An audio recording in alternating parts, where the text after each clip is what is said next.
Waiter insults Snoop Dogg at luxury restaurant, but what happens next will shock you. In a place where only the elite are welcomed with open arms, one man walks in and changes everything. A man who has dined at tables with presidents, sold millions of records, and built an empire from the ground up. A man whose face is recognized worldwide. But tonight, none of that matters. Because in this room, to one person, he's just another outsider. Snoop Dogg, dressed in a perfectly tailored suit, steps through the doors of the restaurant.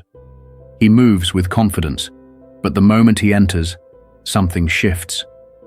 The conversations pause, just for a second.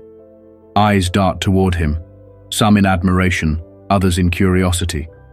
But hidden in those glances, behind the polite smiles and murmured welcomes, is something else. Something colder, something unspoken. What happens next will expose an ugly truth that still exists in places like this. A truth that will leave everyone in this room speechless. The night was warm, the Los Angeles skyline twinkling in the distance as a sleek black Rolls-Royce Phantom pulled up to the entrance of the Belvedere Lounge. The valet, a young man in a perfectly pressed uniform, straightened his posture the moment the car door opened. The scent of luxury cologne mixed with the night air as the man inside stepped out. A familiar face. A legend. Snoop Dogg. Dressed in a navy blue tailored suit, his signature swagger effortless, he adjusted his cufflinks before stepping onto the carpeted entrance. A few nearby guests turned their heads. Some whispered, some nudged their companions. Paparazzi across the street clicked their cameras, flashes momentarily lighting up the pristine exterior of the restaurant. But inside, past the grand double doors, the atmosphere was different, quieter, almost hesitant. Snoop had been here before. Not this restaurant specifically, but places like this. High-end establishments where the wealthiest of the wealthy dined. Where Michelin stars meant more than a name, and where the real power wasn't in the food, but in the people who sat at the tables. CEOs, Hollywood elites, old money families whose last names carried weight. In these places, respect wasn't given, it had to be earned. And sometimes, even that wasn't enough. The hostess, a young woman in a sleek black dress, greeted him with a warm but professional smile. "Good evening, Mr. Broadus. Right this way." She led him through the grand dining room, where tables draped in white linen were illuminated by the soft glow of candlelight. The sound of clinking glasses and soft laughter filled the air, yet something was off. Snoop could feel it. A shift, the same way the temperature changes before a storm. Conversations didn't stop completely, but they slowed. Eyes followed him, some curious, some indifferent, but a few judging. He reached his table, a private corner with a perfect view of the restaurant, and took his seat. The chair was plush, the ambiance flawless.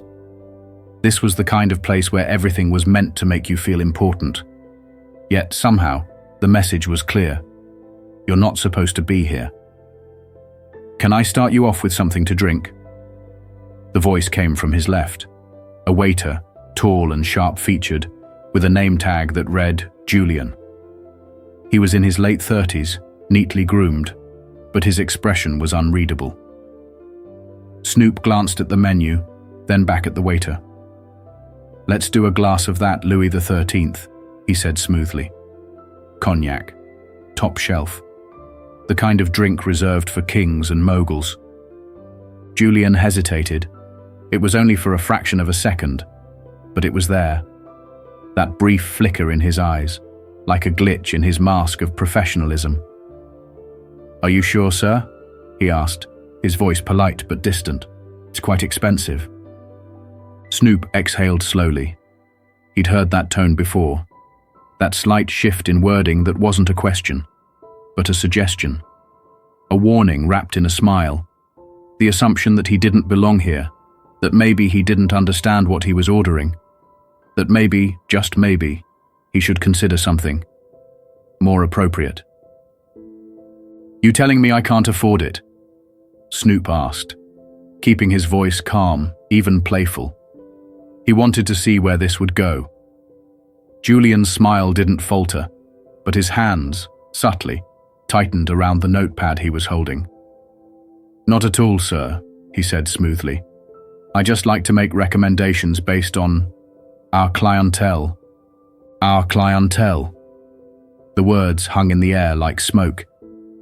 Across the room, a table of older businessmen in tailored suits exchanged glances. A blonde woman in a designer dress leaned in to whisper to her companion, her lips barely moving. A man at the bar smirked before taking a slow sip of his wine. It wasn't loud, it wasn't obvious, but it was happening. The moment had shifted from curiosity to quiet amusement, like they were waiting to see what would happen next. Snoop leaned back in his chair, nodding slowly. "All right then," he said. "I'll take the Wagyu steak. Rare." Julian's expression remained neutral, but there was something there, something just beneath the surface. "Are you sure, sir?" "It's quite—" I said what I said. For a brief moment, everything in the restaurant felt still. Julian's lips parted slightly, as if he wanted to respond, but he just nodded. "Very well," he said, turning on his heel and walking away. Snoop could still feel the weight of eyes on him, the slow, hushed murmurs. He didn't need to hear the words to know what was being said. He'd been in the industry long enough to recognize the signs. This wasn't about money. This wasn't about what he ordered. This was about something deeper, something older. And what made it worse, he wasn't the only one who noticed. "Did you see that?" "Oh, he caught that. Bet he walks out before the meal even comes." A few tables away, the conversations continued as if nothing had happened, but the amusement was evident. Some of them wanted to see a reaction. They wanted to see him snap, to turn it into a scene. Because that's how this worked, wasn't it? Someone like him, stepping into a place like this. If he reacted, he'd be labeled aggressive. If he ignored it, they'd smirk and think they got away with it. Snoop exhaled, keeping his posture relaxed, but his mind was sharp. He could have gotten up and left, could have called for the manager, turned this into a headline. But something told him to wait, to let this play out. Because something was about to happen. Something no one in this room was expecting. Julian returned to the kitchen, his grip on the notepad tightening. He moved quickly, but not too quickly. He didn't want to seem rattled. Yet, inside, his thoughts were racing. The moment had lasted only seconds, but he could still feel the tension in the air. He had tried to be discreet, to make his point without saying too much. But the look Snoop Dogg had given him, steady, unreadable, told him he hadn't been as subtle as he thought. "Problem?" one of the other waiters asked as Julian approached the line of chefs. "Nothing," Julian muttered. He handed off the order. Wagyu, rare, and a Louis XIII. The sous chef, a man who had been working at the Belvedere for over a decade, raised an eyebrow. "Louis XIII, he repeated. "That's the top shelf. Not many order that without—" "It's for that rapper," Julian interrupted, keeping his voice low. He didn't need the entire kitchen tuning in. The chef, however, frowned. "You mean Snoop Dogg?" "Yeah," Julian said quickly. The chef's expression shifted slightly, but he said nothing as he turned to prepare the order. Julian, meanwhile, exhaled, trying to shake the frustration settling in his chest. He had worked here for years, knew the clientele, knew the type of people who came through those doors. This place catered to wealth, to sophistication. It was the kind of place where connections mattered more than the food itself. And, in Julian's mind, it wasn't a place for someone like Snoop Dogg. Or at least, that's what he told himself. Back in the dining room, Snoop sat calmly at his table, fingers drumming lightly against the polished wood. He wasn't angry, not yet, but he was watching, listening, picking up on every little whisper, every glance exchanged across the restaurant. The thing about these places, these so-called elite spaces, was that racism was never loud. It was never obvious. It lived in the pauses between words, in the way people smiled just a little too tightly, in the way a waiter hesitated before taking an order. It lived in the subtext, in the unspoken rules of who belonged and who didn't. And tonight, this room had made it clear. They didn't think he belonged. "I can't believe he actually ordered the Wagyu," a voice muttered a few tables away. "Bet he doesn't even finish it," another voice added. Snoop took a slow sip of water, his eyes scanning the room. He wasn't looking for trouble, but he wasn't going to let this slide either. He'd spent decades building his name, his empire.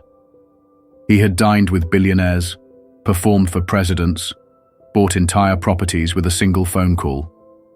And yet somehow, a waiter in a tuxedo thought he needed guidance on what to order. Across the restaurant, Julian returned, carrying a tray with a polished crystal glass.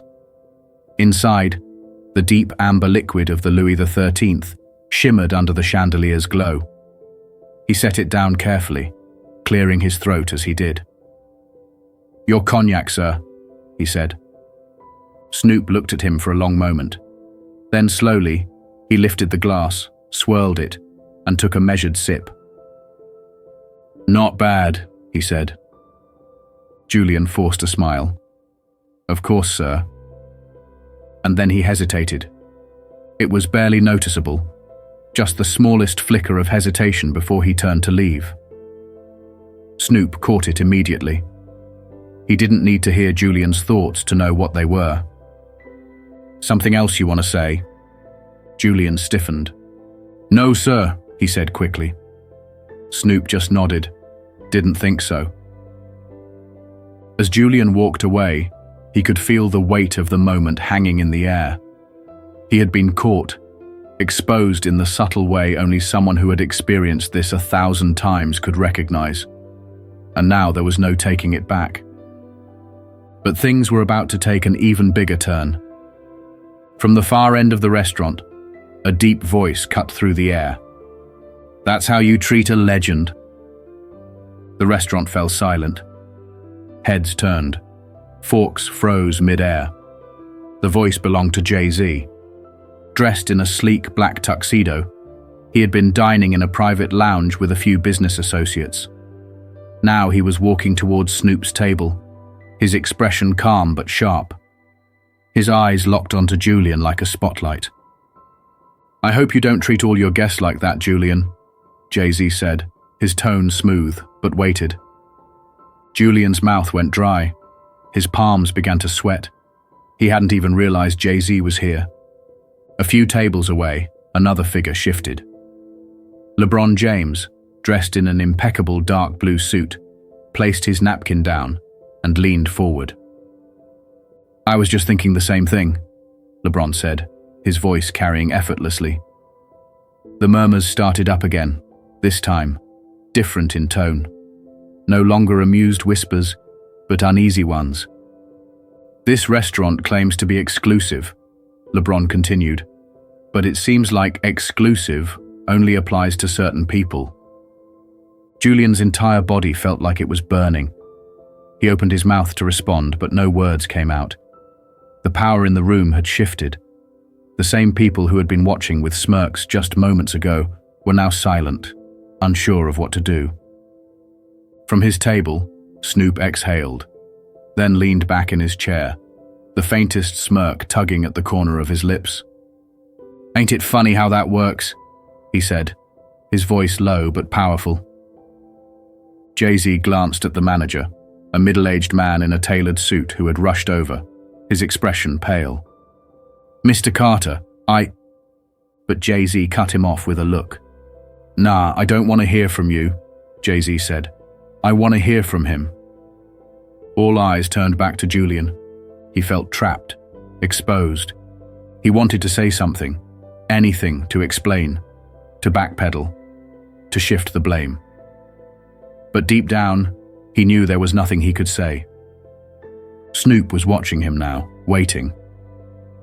"Why do you treat me like that?" Snoop asked, his voice still even, still controlled. The silence stretched on. Julian swallowed hard. He glanced around looking for support, but no one was coming to his rescue. His hands clenched at his sides. And then, after what felt like forever, he finally spoke. "I didn't think you belonged here." A gasp rippled through the restaurant. Someone at the bar audibly muttered, "Oh, shht." Snoop's smirk disappeared. Jay-Z's jaw tensed. LeBron shook his head. And just like that, in front of some of the most powerful people in the world, Julian had spoken the ugly truth. A truth that could no longer be hidden. A truth that had just changed everything. The words hung in the air, heavier than the chandeliers above, heavier than the judgmental stares that had once been aimed at Snoop Dogg. The restaurant, once alive with whispered conversations and clinking glasses, now felt frozen in time. Every guest, every waiter, every bartender, every single person in that room knew that something had just happened that no one could take back. Julian, the waiter who had just uttered those damning words, stood rigid, his breath uneven. His face, once a mask of smooth professionalism, was now pale, his collar suddenly feeling too tight. His hands trembled slightly, but he tried to keep them still. He had said what he said. He hadn't meant to let it slip like that, hadn't meant to say it so plainly. But now that it was out there was no retracting it, no spinning it, no polite way to take it back. Snoop Dogg was still sitting, his body relaxed, but his eyes were something else. They weren't angry. No, that would have been too easy. Instead, they were steady, calculating. He wasn't looking at Julian like a man who had been insulted. He was looking at him like a man who had just been given undeniable proof of something he had known all along. From across the restaurant, Jay-Z shifted his stance, adjusting the cuff of his tailored tuxedo. He hadn't spoken yet. He didn't need to. His presence alone was enough to make Julian sweat harder. LeBron James exhaled, shaking his head. He glanced towards Snoop, then back at Julian. "I hope you realize what you just said," he finally spoke, his deep voice cutting through the silence like a knife. Julian's lips parted, but no words came out. His mind was racing, scrambling for a way to fix this. He could hear his own heartbeat in his ears. He wanted to say he misspoke, that he didn't mean it like that. But he knew, and everyone else in that restaurant knew, that he had spoken the truth, his truth. Snoop took another slow sip of his cognac, letting the tension stretch just a little longer. And then, with the same smooth voice that had carried him through decades of success, he said, "You ever been somewhere you didn't feel like you belonged?" Julian blinked. The question caught him off guard. It wasn't what he had expected. He had been bracing for anger, for yelling, for accusations. But this was different. Snoop leaned forward slightly, placing his glass down with precision. "Nah, for real. Ever been somewhere you walked into, and the second you stepped inside, you felt it? Like you weren't wanted there?" Julian hesitated, then gave a slow nod. He had. Of course he had. When he first started working at the Belvedere Lounge, he had felt the pressure to be perfect. The way some of the guests had barely acknowledged his existence. The way certain managers spoke to him like he was disposable. He had spent years trying to prove himself, trying to fit in, to be more than just a nameless waiter in a black tuxedo. And yet, somehow, that didn't stop him from doing the same thing to someone else. Snoop nodded, as if he already knew the answer. "So why would you do that to somebody else?" Julian's throat went dry. He had no response. Jay-Z finally spoke. "You know, this isn't just about tonight. It's not just about Snoop either. It's about something bigger." His voice was calm, steady, but there was weight behind it. "You think this is the first time this has happened? It happens every day. Different people, different places. But it's always the same story. Someone walks in, and because of the way they look, the way they talk, the way they carry themselves, somebody decides they don't belong." LeBron crossed his arms. "And the crazy part, Snoop probably could have bought this whole damn restaurant before you even put on that name tag." A few guests chuckled, nervously at first, then louder. Julian's face burned with humiliation. He could feel the judgment, but it wasn't from the people he had once thought were on his side. The wealthy diners who had smirked just moments ago were now watching him with something else in their eyes. Disapproval. Not because they disagreed with him. No, some of them probably felt the same way. But because he had been stupid enough to say it out loud. The manager had been standing just a few feet away, frozen, but now he stepped forward, clearing his throat. "Mr. Broadus, Mr. Carter, Mr. James, I deeply, sincerely apologize for this unacceptable behavior." Snoop held up a hand, stopping him mid-sentence. "Nah, I ain't here for apologies. I just wanted to hear him say it." He nodded toward Julian, his expression unreadable. And he did. The weight of that statement settled over the room like a thick fog. Julian took a slow breath. His professional mask had shattered completely, and for the first time since the conversation started, he looked at Snoop. Really looked at him. Not as a rapper, not as a celebrity, but as a man. A man who had walked into this restaurant expecting a meal and ended up with something else entirely. "I was wrong," Julian said finally, his voice barely above a whisper. Snoop studied him for a moment, then nodded once. "Yeah," he said. "You were." The tension in the room didn't immediately dissipate. It lingered, heavy and thick, as the moment stretched on. But then, slowly, the conversation started again. Silverware clinked against plates. Waiters moved cautiously through the dining room, as if afraid to disturb the fragile balance that had just been restored. Julian, still standing there, still reeling from the weight of his own words, turned slightly and caught a glimpse of the hostess who had greeted Snoop at the door. She was watching him with an unreadable expression. Disappointment, maybe, or something else. And then she shook her head. Just once. That single gesture said everything. Julian turned back toward the kitchen, walking away without another word. Snoop picked up his glass of cognac, swirled it once, then took another sip. "You ever notice," he mused, more to himself than anyone else, "how folks always show you who they really are when they think no one's watching?" Jay-Z chuckled, raising his glass in agreement. LeBron smirked, shaking his head. "Every time, man. Every damn time." And just like that, dinner continued. But the night would never be the same. The energy in the restaurant had shifted. The elegant, luxurious atmosphere remained. The chandeliers still cast their golden glow. The waiters still moved with precision, and the soft murmur of conversations resumed. But something had changed. Something fundamental. People weren't just eating anymore. They were processing, absorbing what had just happened. Some guests exchanged uncomfortable glances.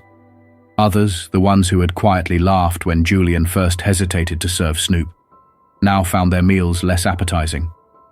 The same people who had been whispering judgments just minutes ago were now nervously picking at their plates, avoiding eye contact with the man who had just shattered the illusion of exclusivity. Snoop Dogg took another sip of his Louis XIII, his expression unreadable. He had seen these moments before. He had been through this before. This wasn't new. The only difference was the setting. The faces, the names. The game was the same. It had always been the same. Jay-Z leaned back in his chair, eyes scanning the room like a king surveying his kingdom. He had seen it all too. The silence that followed the exposure of an uncomfortable truth. The way people recoiled when forced to confront something they would rather ignore. LeBron James exhaled slowly. "Man," he muttered, shaking his head. "I wonder how many people in this room have had that same thought but just never said it out loud." Snoop set his glass down carefully. "Plenty," he said. "They just better at hiding it." A few tables away, an older man in a navy blue suit shifted in his seat. He had been one of the ones smirking when Julian hesitated to take Snoop's order. Now he kept his eyes on his plate. His wife, a woman in a glittering designer gown, nudged his elbow, whispering something urgent in his ear. He nodded stiffly but didn't look up. It wasn't guilt, not really. It was exposure. The illusion of control, the belief that power belonged only to certain people, had cracked right in front of them. They weren't used to that. The manager of the Belvedere Lounge, still flustered, wrung his hands together before stepping closer. "Mr. Broadus, please allow me to personally apologize again. I assure you that this is not how we conduct business at the Belvedere." His voice was urgent, his carefully maintained composure slipping. He wasn't just apologizing out of principle. He was trying to protect the restaurant's reputation. Snoop didn't respond immediately. He just let the moment stretch, watching the manager sweat. Then finally he spoke. "Tell me something," he said, his voice slow, deliberate. "Would you be saying all this if it was just me here? If Jay and Bron weren't sitting here? If the cameras weren't right outside?" The manager swallowed hard. "Of course, sir," he said quickly. Snoop raised an eyebrow, unconvinced. "That right?" The manager nodded, but his fingers twitched slightly. Jay-Z smirked. "Funny how people always find the right words when they're scared of losing something." The manager opened his mouth to respond, but he hesitated. Because there was no right answer. Anything he said now would only confirm what they already knew. LeBron leaned forward, resting his arms on the table. "So what's going to happen to Julian?" The question landed like a stone in water, a ripple effect. The manager blinked. "Well, He getting fired?" LeBron pressed. The manager hesitated again. "There will be disciplinary action, of course," he said carefully. Jay-Z chuckled under his breath. "That means no." Snoop exhaled, shaking his head slightly. "Look, man, I don't care if you fire him or not. That ain't the point. The point is, this ain't just about one dude. It's about the whole damn system. You get rid of him, there's 100 more just like him waiting to take his place. This ain't about one waiter.